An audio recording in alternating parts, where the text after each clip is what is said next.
Haha, siap pun donat aku ni. Donat coklat. First time buat ni. Ayo abang. Ini donat slim punya. Wah.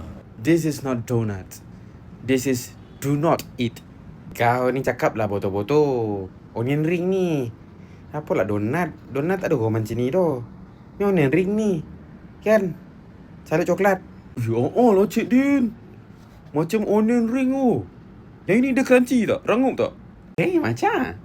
Ini donat pun bukan. Itu onion ring pun bukan. Ini sotong lah kan. Sotong celup tepung itu. Oh Allah. Haya, you punya otak banyak bisnes oh. Ini kalau berniaga boleh untung besar mah ini. Donat ini you jual RM10 punya. RM10 satu donat ini. Ini banyak jimat punya. Ini yeast yang kita guna sikit saja.